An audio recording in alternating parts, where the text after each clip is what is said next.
No aparece en ningún mapa turístico, no tiene monumentos célebres ni avenidas famosas, pero durante décadas fue el escenario silencioso de miles de vidas que cambiaron junto con el Valle de México. Imagínalo por un instante. Campos abiertos donde hoy hay avenidas saturadas, agua donde ahora solo vemos concreto. Pueblos que parecían detenidos en el tiempo, justo en el lugar donde después crecerían algunas de las zonas más pobladas del país. Todo comienza aquí, en un México que todavía olía a tierra mojada y a maíz recién cosechado. Un México que coexistía con el último aliento del gran lago de Texcoco. Lo que hoy conocemos como Chimalhuacán, Ciudad Nezahualcóyotl e Iztapalapa, alguna vez fueron territorios tan distintos que cuesta creer que estamos hablando de los mismos lugares. Antes de que existieran avenidas interminables, unidades habitacionales o colonias que se extienden hasta donde alcanza la mirada, aquí había silencio, había agua, había paisaje y había un modo de vida que desapareció casi sin despedirse. Si cerramos los ojos por un momento, podemos ver ese Chimalhuacán de los años 30, cuando los límites del valle aún respiraban como un enorme humedal vivo. Sus habitantes se despertaban con el canto de las aves que anidaban cerca de los canales. Las jornadas comenzaban en el campo y terminaban con el sonido de los animales regresando a los corrales. Los ríos todavía serpenteaban, los sembradíos se extendían más allá del horizonte y el lago seguía marcando el ritmo de la vida rural. Desde el cerro, la vista era inmensa, un manto de agua que espejeaba la luz, campos fértiles y pequeños pueblos aislados entre sí. Era un mundo que parecía eterno, pero que estaba a punto de dar un giro del que nunca volvería. A lo lejos, en esa misma década, Chimalhuacán empezaba a escuchar los primeros rumores de cambio. Eran susurros, nada más. La llegada de nuevas familias, los primeros trazos urbanos, el lento retiro del agua que había reinado ahí durante siglos. Lo que para unos era un paisaje natural, para otros se convirtió en un terreno prometedor. Y ese contraste sería el inicio de una transformación que nadie pudo frenar. Porque los años venideros traerían expansión, migración, abandono del campo y una urbanización que avanzó más rápido de lo que las comunidades podían asimilar. Pero antes de llegar a esa parte de la historia, vale la pena asomarse a cómo se vivía en aquellos días, cuando la tierra todavía mandaba y el lago todavía respondía. Este viaje es también un recordatorio de identidad. Nada de lo que hoy vemos en estas zonas surgió por casualidad. Cada colonia, cada calle, cada pueblo tiene un pasado escondido bajo sus cimientos.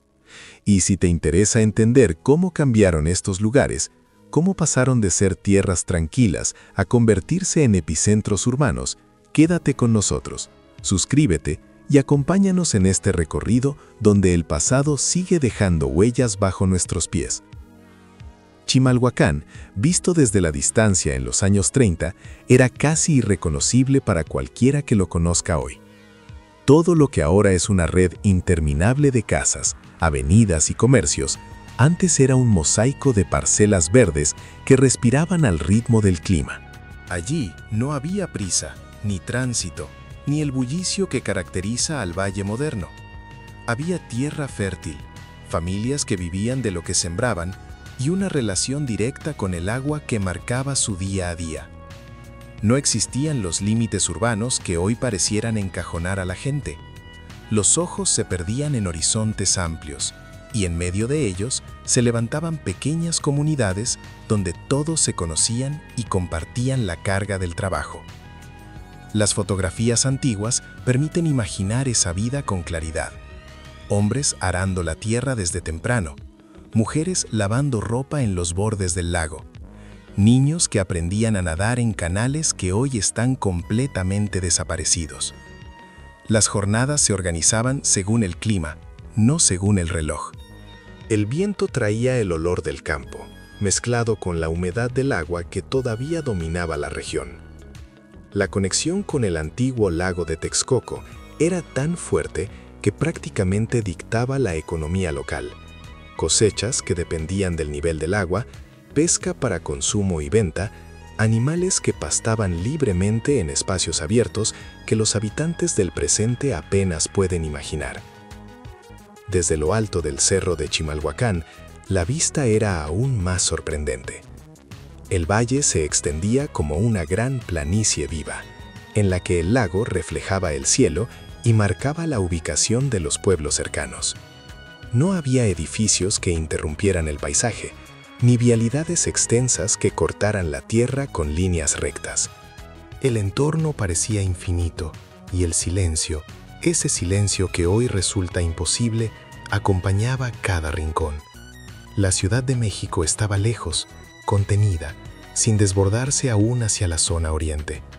Lo que se veía desde ese cerro era la memoria física de un valle que todavía conservaba gran parte de su esencia lacustre.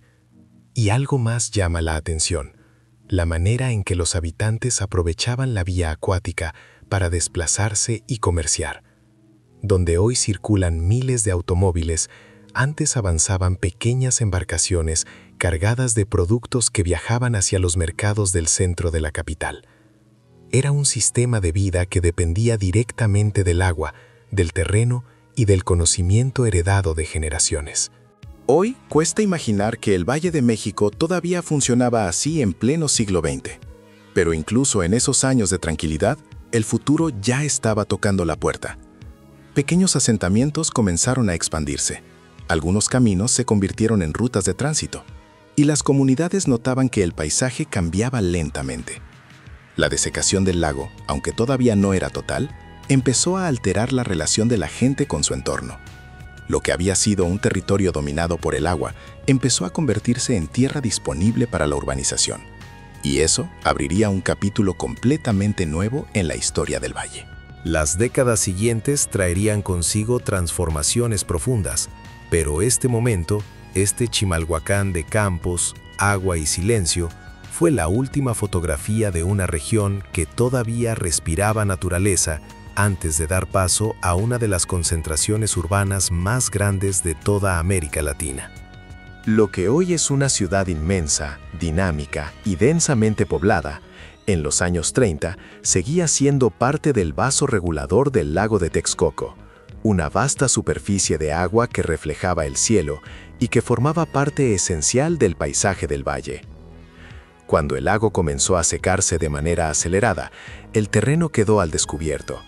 Lo que apareció no fue una tierra fértil ni lista para habitarse, sino un enorme desierto salitoso, irregular y hostil. Sin vegetación, sin sombra y sin servicios, aquella zona parecía un lugar imposible para fundar una colonia. Sin embargo, la necesidad de vivienda empujó a miles de familias a instalarse allí, levantando casas improvisadas sobre una tierra que todavía guardaba restos del antiguo lago. Durante los primeros asentamientos, la vida era extremadamente dura. No existía trazado urbano, no había drenaje y el agua potable era escasa. Las calles no eran más que senderos marcados por el paso de las personas, y en temporada de lluvias se convertían en verdaderas lagunas porque el terreno, saturado de sales y arcilla, no absorbía el agua. Las inundaciones eran tan comunes que muchas familias debían mover sus pertenencias varias veces al año, buscando un pedazo de suelo más firme donde pudieran seguir construyendo su hogar. Las imágenes de la época muestran un paisaje que parece de otro mundo. Casas de madera o lámina rodeadas de nada, con el viento levantando el polvo blanco del suelo. Niños que caminaban largas distancias para conseguir agua. Mujeres que hacían fila para llenar cubetas, porque no existían tuberías. Hombres que a fuerza de trabajo y determinación emparejaban terrenos que se negaban a estabilizarse. Fue una etapa en la que la sobrevivencia era un logro diario. Y aún así, la comunidad creció. En los años 70 y 80, Nezahualtóyotl se convirtió en un ejemplo de organización social. Los propios vecinos gestionaron la llegada de servicios básicos, formaron comités, exigieron mejoras y poco a poco lograron transformar aquella tierra árida en una ciudad en pleno desarrollo. La voluntad de quienes llegaron primero fue determinante para cambiar el destino del lugar.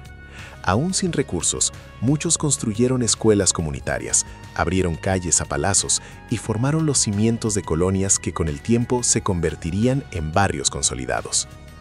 Hacia los años 90, la urbanización avanzó más rápido.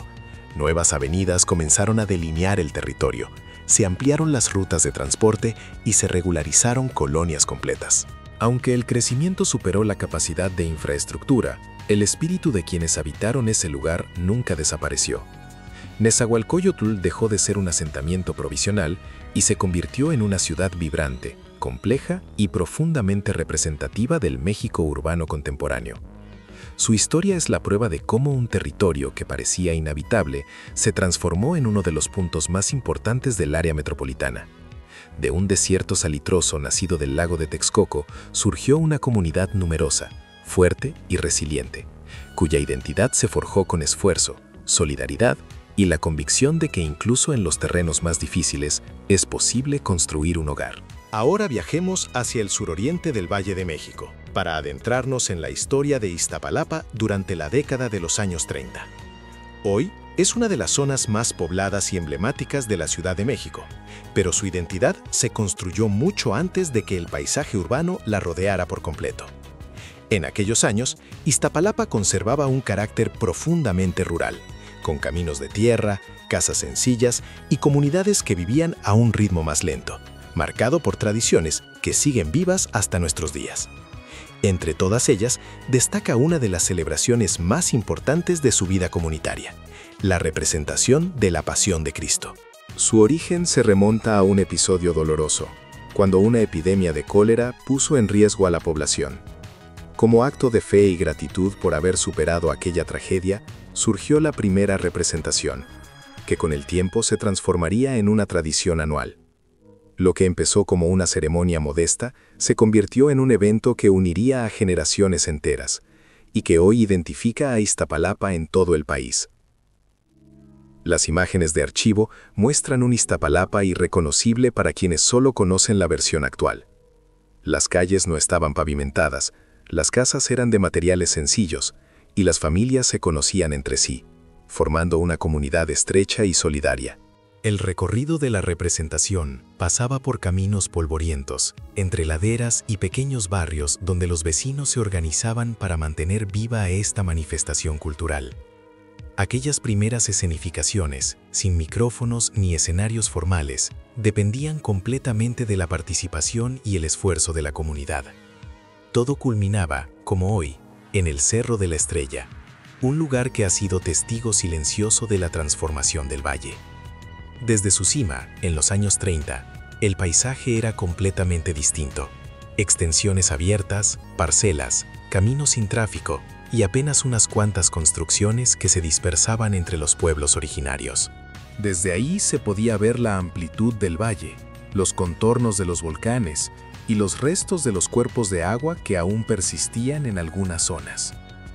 La vida cotidiana también tenía un ritmo distinto. Las fiestas patronales llenaban las calles con música, procesiones y ferias organizadas por los propios habitantes. Los animales de carga formaban parte del paisaje diario y los pocos automóviles que circulaban no marcaban todavía el ritmo acelerado que hoy caracteriza a la zona. Era un Iztapalapa más sereno, donde la comunidad era el centro de todo. El proceso de urbanización comenzó a avanzar y a redefinir el territorio. Se trazaron nuevas vialidades que con los años se convertirían en ejes fundamentales de la capital. Posteriormente, surgieron las primeras unidades habitacionales, como la Unidad Vecinal Modelo Iztapalapa, que marcó el inicio de una nueva etapa. La construcción de escuelas, centros de salud, mercados y espacios comunitarios transformó el paisaje rural en un entorno más urbano, adaptándose al crecimiento acelerado de la población. Este impulso no se limitó a Iztapalapa. Zonas cercanas como Ciudad Nezahualcóyotl y Chimalhuacán también recibieron proyectos que poco a poco cambiaron su estructura social y urbana. Su desarrollo no estuvo exento de desafíos, carencias de servicios, problemas de agua, inseguridad, pero en conjunto se convirtieron en pilares fundamentales de la vida cotidiana del oriente del Valle de México. Hoy, detrás de cada avenida transitada, de cada colonia y de cada barrio antiguo, permanece la memoria de ese pasado rural que dio forma a su identidad. Para miles de familias, Iztapalapa, Nezahualcóyotl y Chimalhuacán no son solo hogares actuales, son lugares donde crecieron, donde se formaron nuevas generaciones y donde el pasado se mezcla con el presente en cada celebración, en cada mercado y en cada calle que ha sido testigo del paso del tiempo. La historia urbana del Valle de México es tan vasta como compleja, y al recorrer el pasado de lugares como Chimalhuacán, Ciudad Nezahualcóyotl e Iztapalapa, entendemos que cada rincón tiene un origen profundamente ligado a la transformación del territorio y a la fuerza de sus habitantes. Estos lugares, hoy convertidos en zonas densamente pobladas, fueron en sus inicios espacios rurales moldeados por el agua, la tierra y la voluntad de quienes llegaron antes que nadie. Chimalhuacán conservaba aún en los años 30 un entorno dominado por campos fértiles y cuerpos de agua donde se sembraba, se pescaba y se vivía en estrecha relación con la naturaleza. Nezahualcóyotl nació literalmente de un desierto salitroso que emergió cuando el lago de Texcoco desapareció. Y aún así, fue posible levantar allí una ciudad gracias a la organización y perseverancia de sus primeros habitantes. Iztapalapa, por su parte, mantuvo durante décadas su identidad ligada a los pueblos originarios, con tradiciones que resistieron al crecimiento urbano y que continúan siendo protagonistas de su vida comunitaria. Con el paso del tiempo, todas estas zonas enfrentaron retos enormes: la falta de infraestructura, la escasez de agua, las inundaciones, la marginación y un crecimiento urbano que muchas veces avanzó más rápido que los servicios disponibles. Pero también fueron escenarios de lucha y de unión vecinal, donde miles de personas trabajaron juntas para transformar su entorno. La creación de escuelas, mercados, centros de salud, vialidades y unidades habitacionales no solo cambió el paisaje, también dio forma a la identidad colectiva de sus comunidades. Hoy, estos lugares no solo representan puntos importantes dentro del mapa metropolitano, son territorios con memoria, espacios donde el pasado sigue vivo en sus calles, en sus fiestas, en sus mercados y en las voces de quienes crecieron ahí. Cada barrio, cada colonia y cada cerro guarda historias que explican cómo se formó el México urbano tal como lo conocemos. Y esto apenas es una parte del enorme rompecabezas que conforma la historia de nuestra ciudad. Quedan muchos otros rincones por explorar. Calles antiguas, pueblos originarios, colonias desaparecidas, mercados que cambiaron de rostro, paisajes que se transformaron por completo y memorias que, aunque parezcan lejanas, siguen siendo parte esencial de nuestra identidad. Si este recorrido te hizo recordar, aprender o descubrir algo nuevo sobre estos lugares, te invito a seguir explorando el pasado con nosotros. Dale pulgar arriba, suscríbete y activa la campanita para no perderte las próximas entregas, donde continuaremos desenterrando la historia de una ciudad que nunca deja de sorprendernos. Nos vemos en el siguiente viaje al México de ayer.